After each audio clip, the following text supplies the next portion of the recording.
आपको पता है 2005 में एक मॉडर्न पैसेंजर प्लेन अपने डेस्टिनेशन के करीब पहुंचकर भी 3 घंटे तक हवा में घूमता रहा, किसी भी रेडियो कॉल का जवाब नहीं दिया और फिर अचानक से क्रैश कर गया। ये वाकया है हेलियोस एयरवेज फ्लाइट 522 का। प्लेन सिप्रस से ग्रीस जा रहा था, वेदर कंडीशंस बिल्कुल परफेक्ट थी और एयरक्राफ्ट था बोइंग 737। एक्चुअली हुआ यह था कि फ्लाइट से पहले मेंटेनेंस के दौरान प्लेन का कैबिन प्रेशराइजेशन सिस्टम मैनुअल पर रह गया था। ये सिस्टम कैबिन का प्रेशर ऑटोमेटिक तौर पर कंट्रोल करता है ताकि हाई एल्टीट्यूड पर इंसान नॉर्मल सांस ले सके।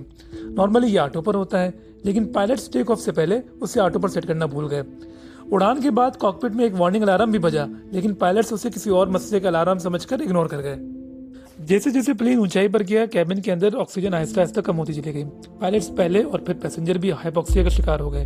ये एक ऐसी हालत होती है जहां इंसान को पता ही नहीं चलता कि वो बेहोश हो रहा है। पूरा जहाज बेहोश हो चुका था, कॉकपिट भी खामोश था, लेकिन फिर भी ऑटो पायलट चलता रहा। प्लेन फ्यूल खत्म होने तक ग्रीस के आसमानों में तकरीबन 3 घंटे सर्कल्स लगाता रहा। जब कोई रिस्पॉन्स ना मिला तो ग्रीक अथॉरिटीज ने एक फाइटर जेट को भेजा कि जाके चेक करे कि मसला क्या है। फाइटर पायलट ने कॉकपिट की विंडो में देखा तो उसे एक क्रू मेंबर नजर आया जो कुछ होश में था और हाथ के इशारे से कुछ बताना चाह रहा था। एक्चुअली ये क्रू मेंबर स्कूबा डाइवर था, इसलिए ये सबसे आखिरी तक होश में रहा और अब ये कॉकपिट में एंटर भी हो गया था और सिचुएशन कंट्रोल करना चाह रहा था। लेकिन अब देर हो चुकी थी, फ्यूल खत्म हुआ और प्लेन बिला कंट्रोल जमीन से जाकर टकरा गया।